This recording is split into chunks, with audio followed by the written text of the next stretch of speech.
If you're in a really tough time right now, there is no shortage of stories, of testimonies that match yours, where someone could say, I've been in that spot legitimately, and there's a way through.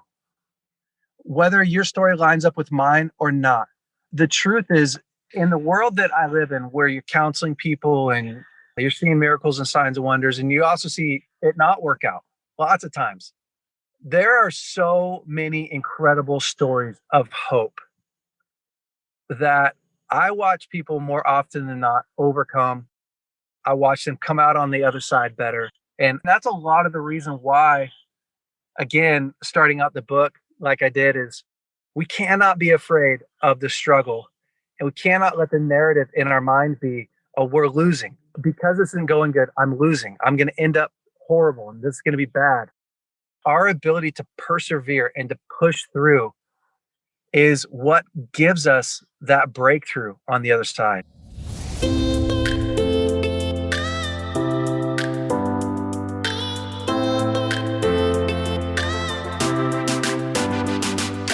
It's time for another episode of the Shaun Tabatt Show, a podcast where I connect you with thought leaders from across the globe, digging into some of my favorite topics like personal development, marketing, spirituality, and pretty much any other shiny object that happens to catch my attention. Today, my special guest is the one and only Jason Vallotton, and we're going to be discussing his new book, Winning the War Within, The Journey to Healing and Wholeness. Jason, it is truly an honor, sir. Welcome to the show. Shaun, thanks so much for having me. I'm excited to be here.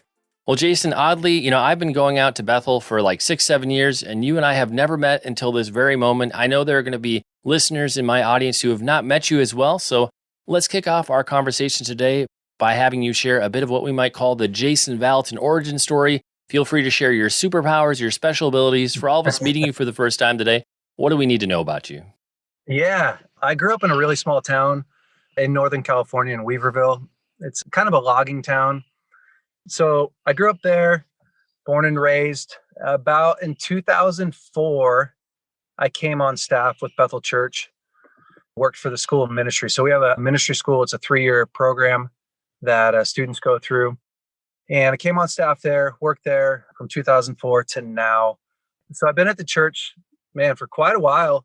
I transitioned out of the school of ministry about 7 years ago and have been overseeing like our emotional health centers at the church. So the Transformation Center, which is all the counseling, and then our men's ministry and pastoral care. So I do a lot of counseling, tons of counseling, and a lot of men's ministry stuff, and then overseeing just like the culture of emotional health. So as far as superpowers go, I don't know. Maybe my intuition, maybe my fishing skills. There you go. Yeah, I've got some pretty good fly fishing skills. Well, see, like where I live in Illinois, having a superpower of fishing skills would be awful because there are no lakes here. There's just fields. Now, if you're in Minnesota, where I lived originally, that would be an epic superpower because you can't go 5 feet without finding a place to fish up there. It's true. Yeah, no, we got some killer fishing here. So it's a good one to have. The good thing is with a superpower that involves fishing, you will never go hungry. You always have a way to get food. That's a good skill to have, especially in these weird times, right? Yeah, it's true, man. It's like the hunger. Yep, pretty much. Feels like that some days. But 2021 will be better, I have no doubt, as we look forward to a positive future. Jason, thanks for giving us a little bit of your backstory. Let's transition now into a bit of the story behind the book. I'm always curious, an author doesn't always get to revisit a message. Sometimes you'll get to do a new edition and revisit a second time or a third time. So in terms of this book, I'm curious, what was your motivation for going back to the drawing board, so to speak, and bringing this book to life in a new way? I really loved the idea of 10 years after writing that book, coming back and going, okay, here's some things that I've learned 10 years later. I can add to this chapter. I can kind of complete a process here. The book to me is such a powerful story to take people from I'm hurting, I'm struggling with pain, all the way into I'm no longer afraid of pain. I know not only how to forgive somebody, but I actually have a real process. Like I could tell you, this is my process for dealing with pain, and be confident that I'm not going to be trapped here forever, and move into a place of hope and freedom. And so in looking at it, I was just like, man, I think that I still have a lot to offer this book 10 years later. I want to complete or add on to some of the chapters, as well as create a guide. So at the end of each chapter, there's kind of a study guide that people can go through and focus on, okay, here's what I learned in this chapter. And here's what I learned in this chapter. Because so many times people just read a book. Even me, I'll read a book like the Boundaries book. I'll read through it and I'll be like, that was a great book. But what did it do? Like, what was I supposed to do? And we get so caught up in finishing the book as opposed to learning a principle, practicing it, improving upon that technique, and then getting some feedback on that, and then trying it again. And so I really wanted to give people a way to journey through that book and be confident that this is going to do, to the best of a book's ability, what it was designed to do. So that's why I went back and revisited it 10 years later.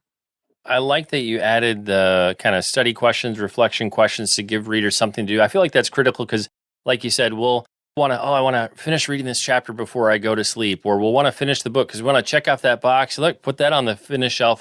And that's like we accomplished something. But if we never actually put what we've learned to work and internalize it and start reflecting on it, it was just information that we added maybe to our store of knowledge. But the real transformation comes with wrestling with and actually putting it into practice. So I'm glad that you did that to make the book more actionable. I want to pull now on a thread from something you said early on, actually in the preface of the book, of all things. You said something to the effect of that we are designed to win every battle, war, and conflict, regardless of the cards that were dealt. And I felt like that was really a powerful way to draw people into the book, in the sense that even though you're in a bad place, it's difficult, it feels like maybe the world's falling down around you right now, in your natural state and your original design, you're a warrior, a conqueror, an overcomer. Why did you want to start the book on that note? I'm curious. Because in my mind, that's what we all face. Every person. Whether you look at someone and you go, man, their life's easy. Well, everybody's got a challenge. And it really is the mountain that was built to bring out the best in us. It was the hard times. No one's ever like, man, I went on vacation and I grew so much. And we laugh at that. But the truth is, like, look at your life. And I was reflecting the other day. I was just walking around kind of reflecting at my life. I was thinking through, it really is the hard times. It's the fruit of the hard times that we look back and go, man, I was shaped. I was molded. And I'm not looking for hard times. But when you're not afraid of getting hit, when you're not afraid of the unexpected happen, when you lose that fear, all of a sudden you become alive and dangerous in a healthy way. You become unstoppable, whether that's pursuing your goals, whether that's getting into a relationship, bettering yourself, having kids, whatever it is. When you are no longer controlled and afraid of what may happen, it's James 1, isn't it? It's consider it pure joy or hilarious laughter when you fall into unexpected trials. For the testing of your faith produces perseverance, which is the key. I'm paraphrasing now. And when perseverance runs its course, you will lack nothing.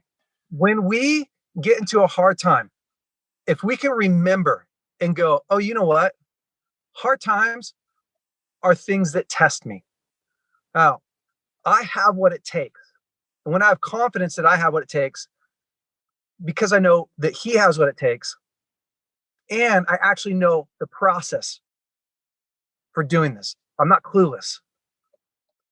I'm going to get to a place where I persevere through this hard time, and that's going to shape me and literally bring me to, I don't lack anything. And I really feel like Christians, humans, men, we get into these hard times, and the first thing we're doing is looking for a way out instead of a way through. And the problem with that is we get to a place where we lack lots of things because we were supposed to get the fruit of a hard time. We're supposed to get the benefit of the resistance.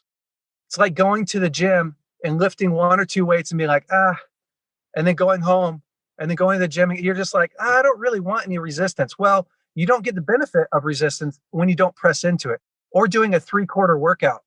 If you'd have just stuck through the whole thing, you would have reached your capacity. So I feel like as human beings, we are lacking the confidence that finding out what your capacity is and pushing that capacity. So that's a long-winded answer to your question, but I really feel like we need some courage to press into life. Yeah, I think especially as men, we want to fix something and we want the path of least resistance, partly just because we want to get as far away from that pain as we possibly can, because we're just in such such a challenging space.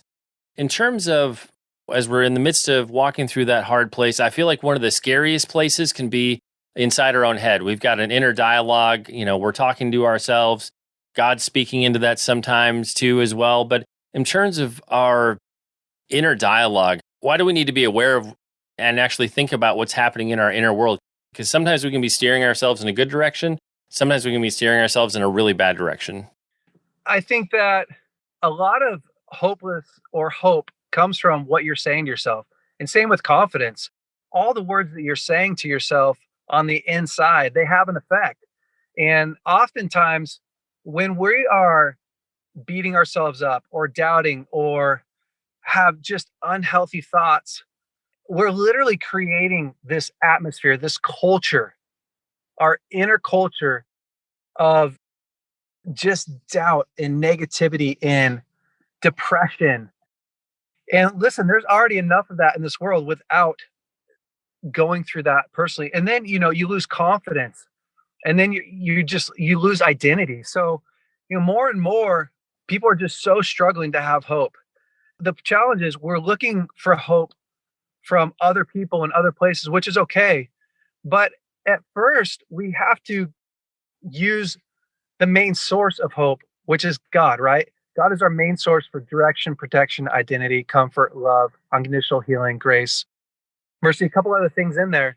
He's our first source. From there, from that place, I begin to see myself like he sees himself. I begin to see my weaknesses like he sees them. And I begin to change the way that I think about myself until my thoughts line up with his thoughts. Then I begin to act like that. It's very hard to really love your life if you wait to love your life until everything's perfect. So if we want to change the culture around you, you have to first change it inside of you. And that means that you're going to start at a place. It may not be the end where you are right now. You may go like, man, this isn't where I want to end up. Okay, it's where you're at.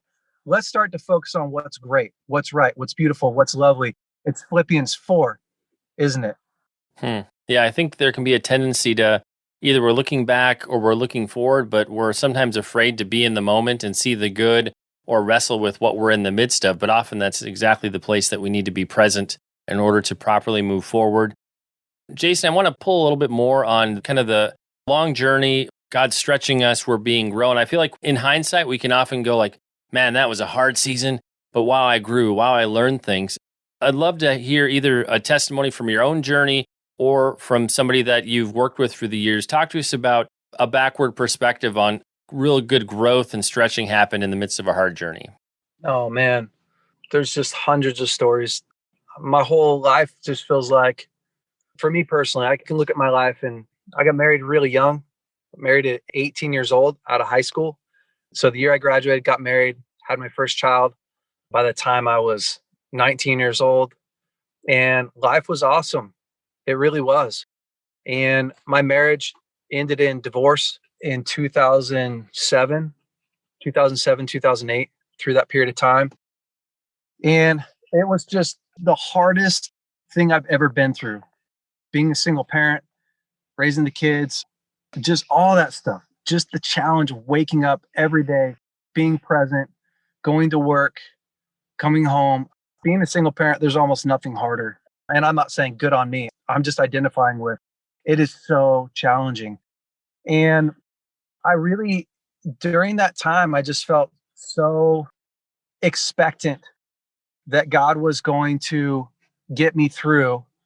And at the same time, I realized so much that I didn't know what I was doing. And I can look at that time and all the way through in 2009, I had a nervous breakdown, 9 and 10, and lost the use of my hands for about a year, 9 months to a year because of stress. That's a long story. But when I start looking through those times and I start going, okay, through my divorce, through my nervous breakdown, through getting remarried. What is the fruit of that? It's crazy, man. Honestly, it's crazy. Like being able to press in and going, okay, I didn't choose this. I don't want it. But what is my job today? What am I going to do today? And watching the Lord literally redeem every area of my life, from my mental health to my kids to married life now. It's phenomenal. It's just crazy. If you're in a really tough time right now, there is no shortage of stories, of testimonies that match yours, where someone could say, I've been in that spot legitimately, and there's a way through. Whether your story lines up with mine or not, the truth is, in the world that I live in, where you're counseling people and you're seeing miracles and signs and wonders, and you also see it not work out lots of times, there are so many incredible stories of hope that I watch people more often than not overcome. I watch them come out on the other side better. And that's a lot of the reason why, again, starting out the book like I did, is we cannot be afraid of the struggle. And we cannot let the narrative in our mind be, oh, we're losing. Because this isn't going good, I'm losing. I'm going to end up horrible and this is going to be bad. Our ability to persevere and to push through is what gives us that breakthrough on the other side. Yeah, I think in the midst of it, we often will feel like we're isolated, we're alone, we're the only person who's ever had this issue or this problem. And then when we connect with other people and hear their stories, we're like, oh, you're actually going through the same. You went through that same, you overcame that. God came through, you're 5 years on the other side of this. And so, it's interesting. Just I've interviewed hundreds and hundreds of people through the years, and it can be the funniest things where I'll get a note or a message, or the guest will, and they'll be like, this part of your story, that's exactly what I'm going through. And it may have seemed like the dumbest thing you shared in that whole conversation, but God used it to touch that place in that person's story where it made all the difference in the world to them. So yeah, I love that. It's in the stories. It seems cliche to always say it, but the power of the testimony, man, it is huge. And it's huge. It's true. God uses it to change people's lives. I'm curious too, just on this side of it, as you look at the ministry you're doing in counseling and men's ministry, talk to us a little bit about maybe the depth you have of empathy or ability to understand and relate to people. Because I feel like in terms of working with people who are in hard places, you've been given kind of the broad shoulders. You've walked through a tough season on your own where you can understand something that somebody's going through, maybe in a way that somebody can't who's never walked that path. How has God used that? A lot. When I was about 12 or 13, I grew up in a Christian home.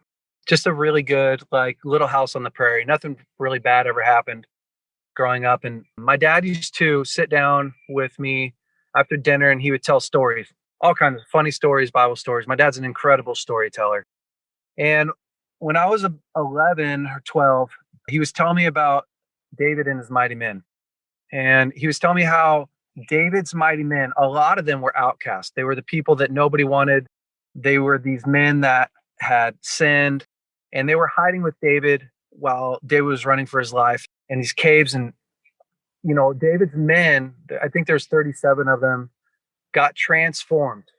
And these guys were just so incredible. So he told me these stories, like one guy on a snowy day jumped into a pit and fought a lion, killed a lion, which I wouldn't even fight a house cat on a good day.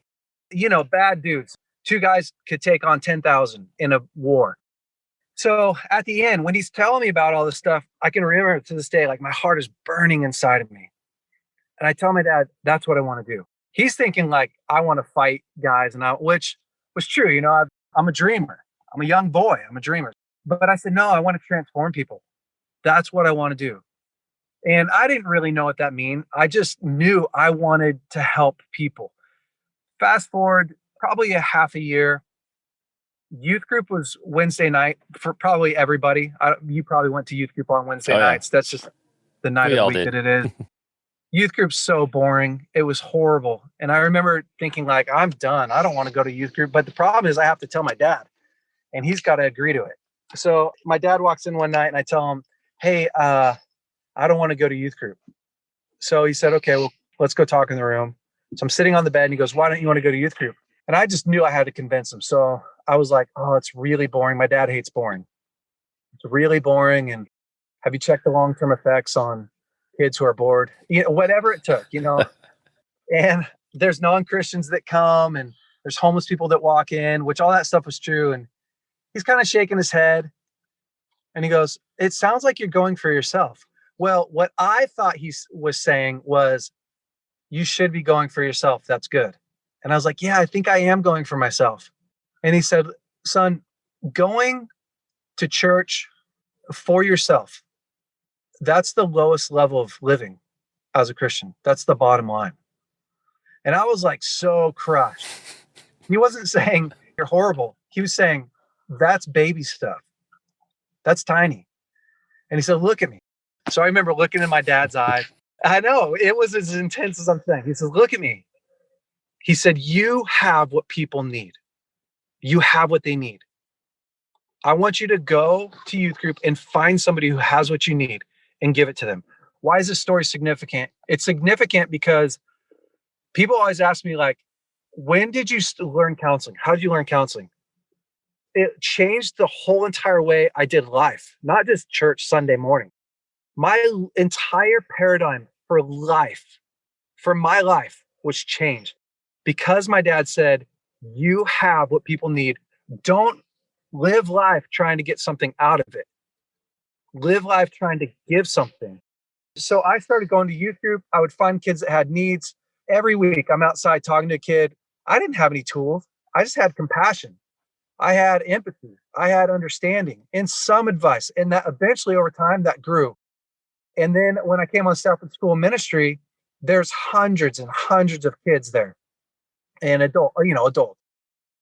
I began to counsel them. Then I eventually 500, 600, 700 appointments, you start getting really good and grabbing tools. And after I went through a divorce, this book really came out of that. It came out of my experience. I started to learn, like, oh, this is how you work through pain.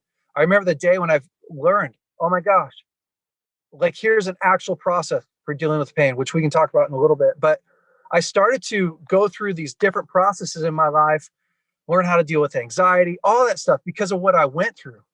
And realizing, again, I'm still that boy who my dad said, you have what people need. So I've lived with this paradigm since I was very young.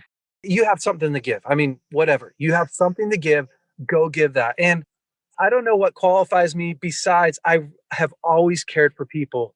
And my entire life has just been, whether I was firefighting for a living or managing a business or working at the church, it hasn't mattered to me. My whole entire purpose for life has been the people in it and actually pinpointing, how can I use my life to better you?